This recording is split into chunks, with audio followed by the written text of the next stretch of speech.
So as so often happens after Meghma and I do a reading or something, more things start bubbling to the surface. So, the last card that she pulled for our weekly reading was the artist card, which, as she said, was totally unique to this particular deck that she has. And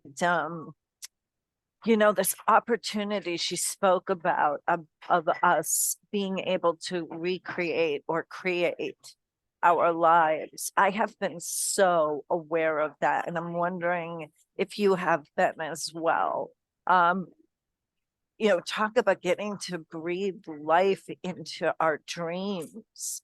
I hope that at least half of you are also feeling that, feeling the joy of seeing a world that is in internal resonance with you being born, watching that, feeling that happen, that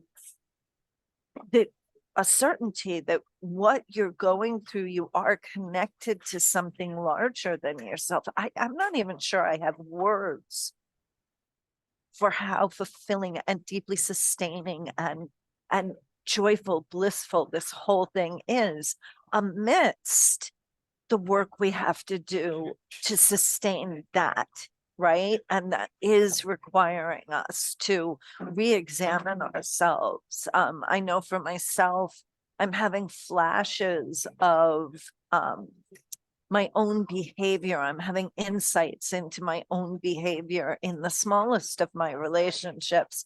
Whereas before, I really just used to get insights into my behavior in my primary relationships. So I know that it's working down to a more nitty gritty level, this work we're being asked to do on ourselves. And then there is this sense of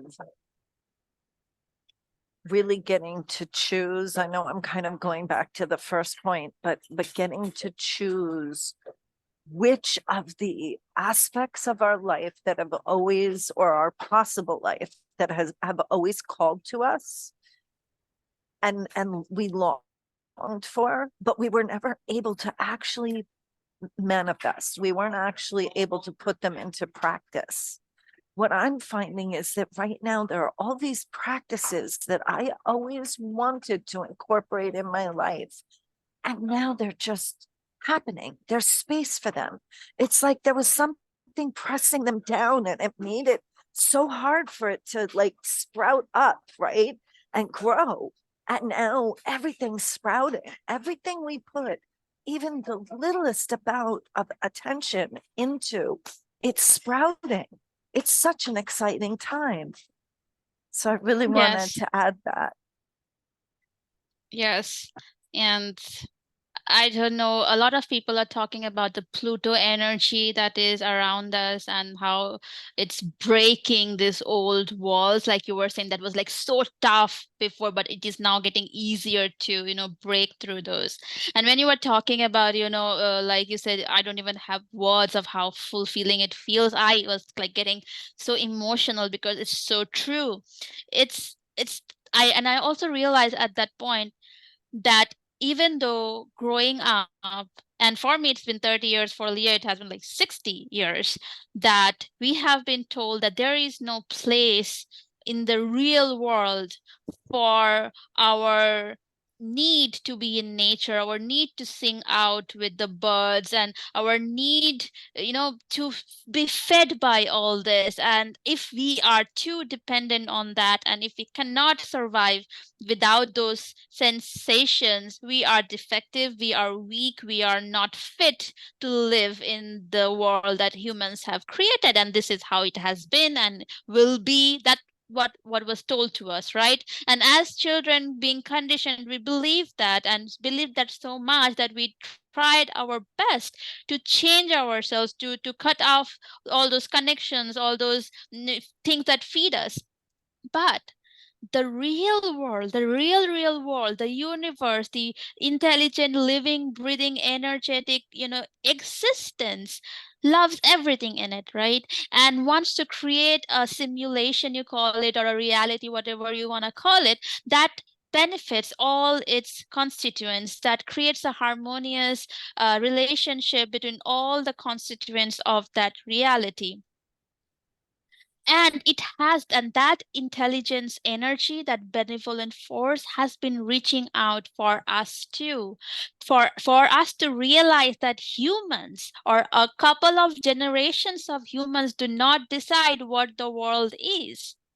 The greater laws of the universe, the energetic forces, they decide. The evolution and the intention to come together to a perfect existence between all different kinds of people, places, animals, and even inanimate objects is the real goal of existence. And that's way above than egoistic goals of certain humans. And the nature, Mother Nature, or universe, or force, or Shakti, was just waiting for us to realize that, so that we can meet each other. And now this connection has been done. I remember this painting from a very famous artist. I don't know if it was Vinci or somebody else, where a man is like touching the god. There is one finger touch, and I feel this is like that moment that has happened, and everything is going to change after this. Yes, yes, yes. The minute you said that, yes,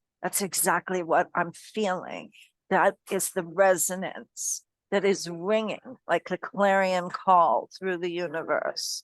And I'm really, really, really hoping that a lot of you can hear it or feel that resonance, that vibration, and feel the yes, feel the rightness of it, because wow, it's like a rocket ride. I'm so happy to be on this journey. Yay. Yeah. So, wow, great reading that inspired all of this. And boy, Yes. did a lot fall out from it. We'll see if more unfolds, but what an exciting time to be here. What an exciting time to be waking up, or to have been awake and now be fulfilling the longings that have been there for decades. So, okay, I think we're Yeah. good. And guys, if you want to get access to that reading, we send it out every week through our newsletter, which is free for all. And you can get the link to subscribe to that newsletter in the bio of our Instagram and Facebook pages. So get there and subscribe, and Right. happy ascension. Check out Lightworkers Lifeline, and you can find all of those things. And we are really here just to support all of us through this, because we're fumbling in the dark and finding our way as we go. So we need each other, and we need each other's light. That's the other thing that I was really feeling this morning in my kitchen is I was aware that there really were more people waking up, and it's like I could feel it starting to really affect things around us. What an exciting time. Yes. Namaste. Awesome. Namaste. Namaste.